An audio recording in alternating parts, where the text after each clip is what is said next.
Ravens Rundown by Chat Sports. Tyler Jones here. We begin with breaking news as it was confirmed today that Ravens running back J.K. Dobbins' season is over after tearing his Achilles in yesterday's win against the Houston Texans. The news, courtesy of ESPN NFL insider Adam Schefter, an MRI today confirmed that Ravens running back J.K. Dobbins tore his Achilles just as the team believed he did, per source. Tom Pelissero of the NFL Network saying J.K. Dobbins is expected to undergo surgery Friday for his torn Achilles, per source. Cam Akers recovered in less than 6 months from a torn Achilles 2 years ago, and Dobbins is aiming for a similar timeline. So that would mean that he would be done for the season based on that timeline. And that wasn't the only injury the Ravens suffered yesterday. As Ian Rappaport of the NFL Network points out, Ravens head coach John Harbaugh told reporters that defensive back Marcus Williams may not be out for the season, though he'll be out multiple games. Plus, Tyler Linderbaum with an ankle sprain and Ronnie Stanley with a knee sprain. Both are week to week. So, as my guy Tyler Smitty described yesterday at the watch party, it was a expensive win for the Ravens yesterday. They dominated, but it came at quite the price. I hate this for J.K. Dobbins. We've seen him time and time again just deal with terrible luck with these injuries, as have the Ravens as a whole the last few seasons. And with J.K. Dobbins in a contract year, with questions already entering this season about how reliable he could be when it comes to his health, I think that we've probably seen J.K. Dobbins for the very last time in a Ravens uniform. I don't think that he'll be back next year or beyond, that they'll move forward from here and go another direction. So with that, we're going to go over potential replacement options for J.K. Dobbins this season in just a moment. But first, I want you to show some love for J.K. Dobbins as he's going through this terrible time. I feel bad for him. I want everybody to spam J.K. in the comment section. We don't know if J.K.'s family or J.K. himself may be watching the show. And so I want all the flock in there to spam J.K. as many times as we can. We need at least 200 comments today shouting out J.K. Dobbins just to show him some love and let the flock know that we support him and are rooting for him to be back in the football field here soon.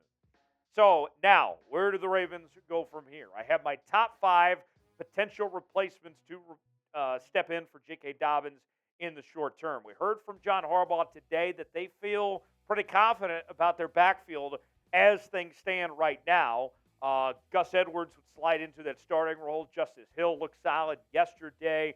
Keaton Mitchell is currently on the PUP list. And then there's Melvin Gordon, who's on the practice squad. We'll talk about that in just a moment with Melvin Gordon. But you have to think that even if the Ravens don't say so publicly, they need to evaluate their options from the outside. And the name that everybody comes to mind begins with Jonathan Taylor. And it would require a trade to bring in Jonathan Taylor from the Indianapolis Colts. Currently, right now, Taylor is on the PUP list for Indy, but is expected to be fine when he is cleared from the PUP list on week 5, according to recent reporting from over the weekend. Looks like he's going to be okay. First-team All-Pro back in 2021. Taylor is good as any running back in the National Football League right now. In that 2021 season, he led the league in yards and in rushing touchdowns. And he's still very young. Not a ton of tread on the tires at this point. You would have to pay him a contract beyond this year is what he'd be looking for in a potential trade option if they were to bring him in. This is the best the Ravens can do. Of all the guys that we're going to mention today, Jonathan Taylor is where it starts. You can't get better than Jonathan Taylor. And here's the thing. When it comes to that timetable, because he's on PUP right now and can't be traded until he is fully healthy and off PUP, the next few weeks would then allow the Ravens to see what they have when it comes to Gus Edwards and Justice Hill. And if they're not confident in those guys getting the job done, then you can go ahead and have that trade ready for when Taylor's healthy and bring him in. The statistics from Jonathan Taylor over the last few seasons. Last year, you can see, played in 11 games, had 4.5 yards per carry, 4 touchdowns, 864 yards. That all-pro season he had in 2021 was just phenomenal. Over 1,800 yards rushing, 5.5 yards per carry, and 18 touchdowns. I know the Colts are asking for a first-round pick for Jonathan Taylor, but I just don't think that's realistic. If you're the Ravens, I think you can pull this off once the Colts get humbled of some sorts to realize they're not getting that first-round pick from anybody. You can probably get this done with a second-round pick and then take on the current contract as is and let it play out and then sign him to an extension after that. So maybe something to follow there. What do you guys think? Should the Ravens trade for Jonathan Taylor? Y for yes, in for no. Chime in, tell us what you think if the Ravens should make a deal or not for the Indianapolis Colts star running back. Today's show is sponsored by our newest partner here at Chat Sports, Game Time. Game Time is the best place to go to get tickets to sporting events, whether it's in Baltimore, the state of Maryland, or across the country. And we got a great deal that we're offering for new users here on Ravens Rundown, where you can go to Game Time and you can get $20 off with the promo code RavensChat. And what makes Game Time great is it's so easy to use. A while back, I was at a Baltimore Orioles game, and me and one of my buddies, we decided at the very last minute that we wanted to go to this Baltimore Orioles game. And so we got on the Game Time app, and we made our purchase very quick and got our tickets instantly on our phones. And you can, too, there with Game Time. And when you're purchasing the tickets, you get to see your seat and where you're going to be and get that 360 view on the app. It's pretty incredible that Game Time offers this. Very user-friendly, great deals that you're not going to find anywhere else, and you get to save $20 off with that promo code RavensChat. So here's what I want you to do. Go ahead and download Game Time right now. Get that $20 off. Create an account. Use the code RavensChat for $20 off your first purchase. Terms apply. Create an account. Redeem that code RavensChat for $20 off. Download Game Time today. Last-minute tickets, lowest price guaranteed. Game Time, proud partner of Chat Sports and Ravens Rundown. All right, we will shift gears, continue with our free agent options, and that is Kareem Hunt is the first free agent on the list. As we have a mixed bag between trade targets, free agents, and then the practice squad as well. Kareem Hunt, he's still looking for a home at this point. He is an unrestricted free agent, and Hunt says that he has multiple offers from teams around the NFL, but has yet to accept any of them just yet. He was a Pro Bowler in 2017 as a rookie, led the NFL in rushing, and then his next year in Kansas City was ultimately let go as a video surfaced of him beating a female. It was pretty awful what happened there. Goes on to Cleveland, was the number 2 running back there behind Nick Chubb, and caused a lot of problems. Wasn't necessarily the best teammate in the locker room there in Cleveland. And I got to say, when it comes to Kareem Hunt, there are major character concerns. No question about it. But if you're the Baltimore Ravens, you have to think about it this way. You're desperate right now. You're already down 2 running backs. Not just J.K. Dobbins, but Keaton Mitchell's not going to be here for the next few weeks. And so, desperate times call for desperate measures. And I don't like Kareem Hunt as much as the next guy. But if we're going to look to free agents, this is about all that there's left right now. About as good as it gets is Kareem Hunt. The statistics from Kareem Hunt over the last few years, 2022, had 468 yards, 3 touchdowns, 3.8 yards a carry. And you can see that was the lowest average yards per carry of his career. The rumors in Cleveland were that the Cleveland Browns believed that Kareem Hunt had lost his speed, that it's basically gone at this point. So we'll see how the Ravens feel if they think the same way. To the name that Ravens fans should be the most familiar with on this list, and that is Melvin Gordon, who's currently on the Ravens practice squad. But as the practice squad works, anyone on the practice squad is technically an NFL free agent. And so whether it's the Ravens or any team across the NFL could sign Melvin Gordon off of the practice squad to the Ravens active roster. He's a two-time Pro Bowler, technically a Super Bowl champion last year as he sat on the practice squad for the Kansas City Chiefs. And you saw Melvin Gordon come in to this organization back in July for a tryout for one of those last roster spots. Ultimately got beat out by Keaton Mitchell, but they've kept him around, and John Harbaugh says that he has confidence in Melvin Gordon. They believe he can get the job done. But I'm going to be real with y'all. Melvin Gordon is cooked, okay? There is nothing left in the tank for Melvin Gordon. I am out completely. No matter what John Harbaugh says, Melvin Gordon, he ain't it. And he can't hang on to the football either. I mean, he's been around long enough, sure, to know the offense of having all those practice snaps and everything. He knows how this Todd Monken offense works, sure.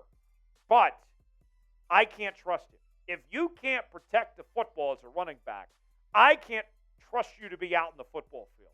And that's the number one issue with me for Melvin Gordon.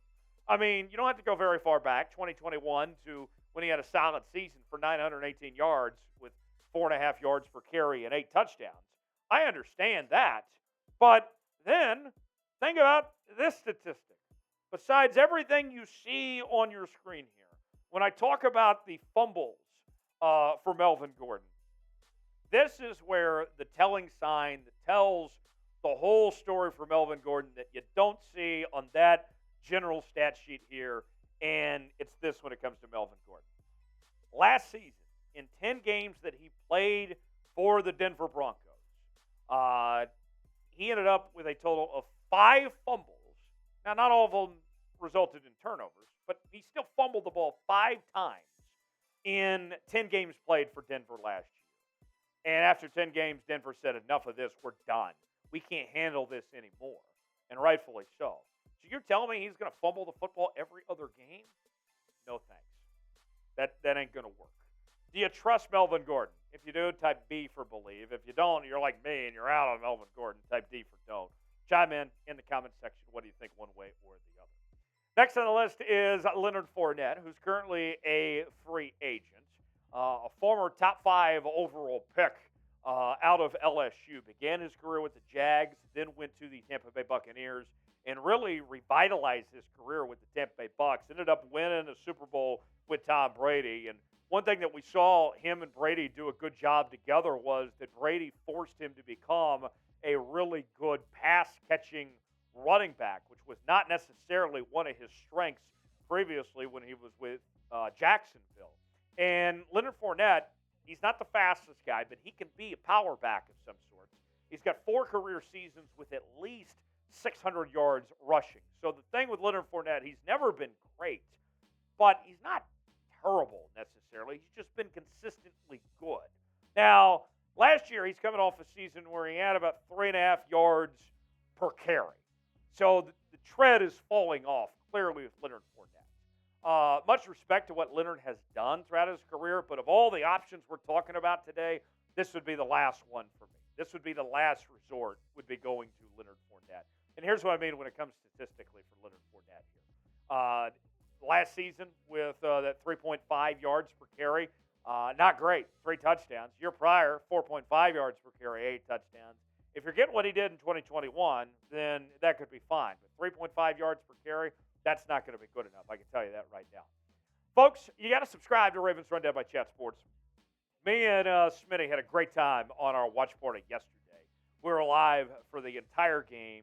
We had a few drinks in hand. We were entertaining. And you guys were awesome to hang out with. If you missed out on our watch party, don't worry. If you subscribe to the channel, then you too can join us for our next watch party here on the channel. And when the Ravens have news, injuries, some big rumors, whatever it may be, you know we're going to talk about it here on the channel. So go ahead and subscribe now for free. Join the family here on Ravens Rundown. You'll be glad you did. We got videos for you all the time. This is the place to be. Doesn't cost you a thing. Free. 100% guaranteed. Subscribe now, youtube.com/RavensTV. Last one on the list. This one's kind of I'll be honest, a pipe dream of some sorts for the Baltimore Ravens, and that is a potential trade for Derrick Henry. A trade for Jonathan Taylor would be much more likely than a trade for Derrick Henry. Derrick Henry entering the final year of his contract with a base salary of $10.5 million. And Derrick Henry, I think, is going to be a future Hall of Famer with what he's done in his career. He's a three-time Pro Bowler. He was the NFL's Offensive Player of the Year in 2020. He was great. And it sounds like the Titans want to keep on to Derrick Henry, at least for the time being. But there is one thing, there is one idea in mind potentially when a Derrick Henry trade could happen. I don't see a trade tomorrow for Derrick Henry being able to work. But if the Titans struggle, and they lost to the Saints of all teams yesterday, 16 to 50, if they continue on a downward trend from here, then they could sell the farm at the trade deadline. They could move on from Derrick Henry and Ryan Tannehill, maybe even DeAndre Hopkins potentially, and then you could get Derrick Henry for pennies on the dollar. Not something you can trade for right now, but an eye to keep on later, especially if the Ravens don't find what they like in the running back room at the moment. Derrick Henry might be a guy that becomes available down the line. Derrick Henry has not slowed down at all. Last year was fantastic with over 1,500 yards, 13 touchdowns, 4.4 yards per carry. And, I mean, he just looks like a Baltimore Raven, doesn't he? We've seen him run over the Ravens over the years, and I believe he would be a terrific complement to Lamar Jackson and certainly relieve the stress on Lamar with his ability to just take on carries, to be a three-down back like he is. So, to recap, our potential replacements for J.K. Dobbins include Jonathan Taylor, Kareem Hunt, Melvin Gordon, Leonard Fournette, and Derrick Henry. So, before we go, name a player the Ravens should add after the J.K. Dobbins injury. I've given you a few of them. Now, give me some that come to mind for you, whether it's somebody we talked about today or somebody else. Let me know what comes to mind, and I will see you next time right here on Ravens Run.